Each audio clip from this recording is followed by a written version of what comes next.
This upcoming weekend in Barcelona is going to be very exciting because we're going to have everybody in action. We're going to have Formula 3, Formula 2, Formula 1, the F1 Academy. It is going to be very exciting, and I cannot wait for it. So today I am here to give y'all my full-on predictions for the Formula 1 Spanish Grand Prix at the Circuit of Barcelona.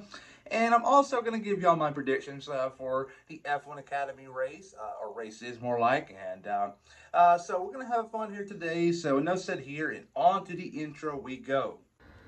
I'm Chase Briscoe, driver number 14 Ford Mustang for Stewart Haas Racing, and you're watching William Blackwell on YouTube.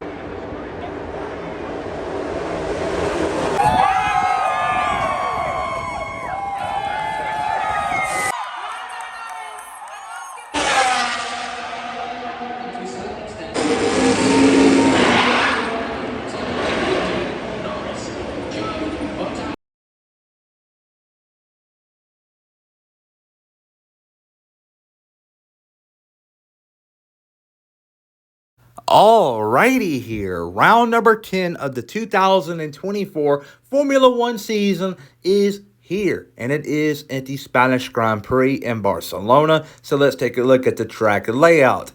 We got a DRS zone down that long straightaway, the longest run we'll have all year long. Then we have that tight chicane, and next thing you know, we got that big loop, and that's where we saw the infamous Nico Rosberg and Lewis Hamilton incident. Sector 2 starts, and we had that little DRS zone, and then Sector 3 is a little tight at the beginning, and it gets really chaotic with that very quick turn in turn 14, and that's a lap, and it is going to be a very exciting race, and I cannot wait. And now on to the Formula One Academy. We've seen this many times this year, a couple of races. We saw it in Saudi Arabia and also in Miami.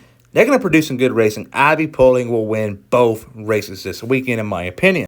Before I give y'all my full-on predictions for round number 10 of the 2024 Formula One season out in Barcelona, I want to talk about the Canadian Grand Prix round number 9 just for a quick moment.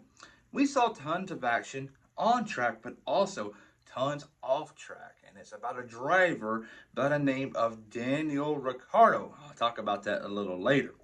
But on track, we saw the top of the pecking order very chaotic, if you will, very interesting, because we headed into Montreal expecting, yes, the McLarens and the Ferraris and Red Bull to be sort of quick and Aston and Mercedes to follow in behind. But boy, were we all wrong. Mercedes had a spanking brand new front wing, and they brought it out to Montreal, and it set the place on fire. They got pole position with George Russell.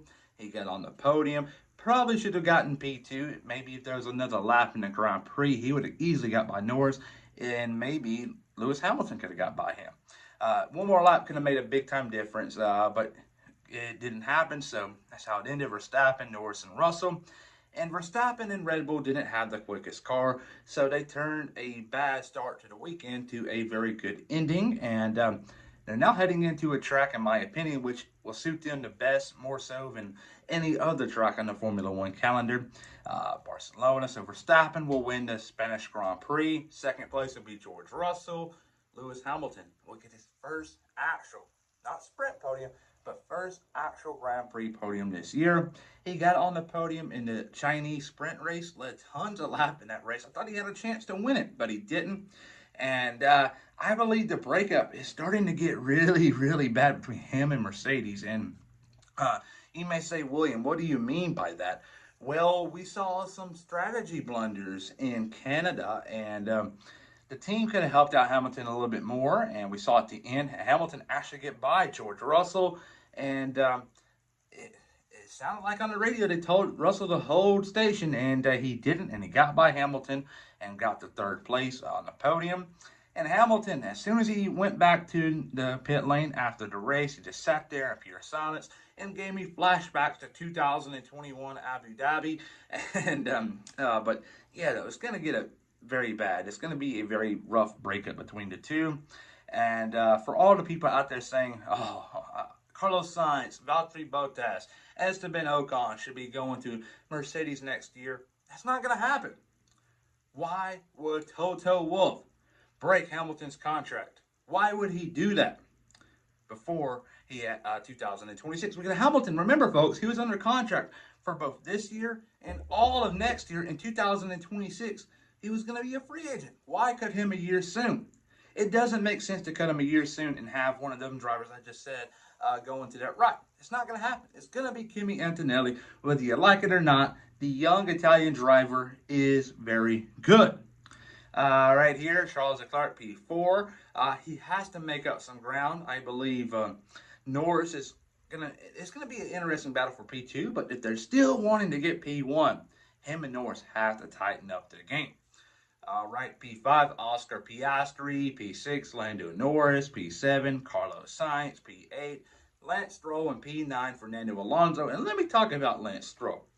Lance Stroll, as much crap he catches on a weekly basis, he's actually in a hot streak right now with Fernando Alonso. He's actually doing really good. So a lot of people don't really want to talk about that, but I will. So good job, Lance Stroll. He's actually upping up his game right now. P10, Alexander Albon, the Spanish Grand Prix Barcelona circuit will suit the Williams car a tad bit better than it did in Canada. And that is saying something, because that car was really good in Canada. So could Logan Sargent do really good? I doubt it. Right here, P11, Yuki Tsunoda, P12, Pierre Gasly, and Esteban Ocon will follow suit. And then Nico Hulkenberg, and then it's going to get very interesting from that point on. And it's Logan Sargent, and then Daniel Ricciardo. And Daniel Ricciardo went into the Canadian Grand Prix with no grudges whatsoever.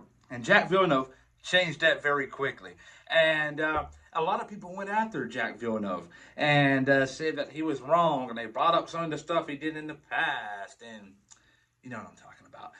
But that right there was very unprofessional for the fans to go out there and criticize the man for speaking his own opinion, which he is being paid to do. Was he lying? No, he was telling the truth. Daniel Ricciardo is only in Formula One because of his personality. He is not good enough.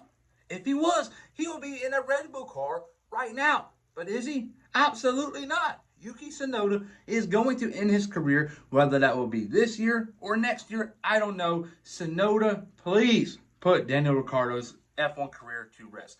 He is in there just because of his personality. Liam Lawson should be in that RB car, but he isn't, and it is a shame.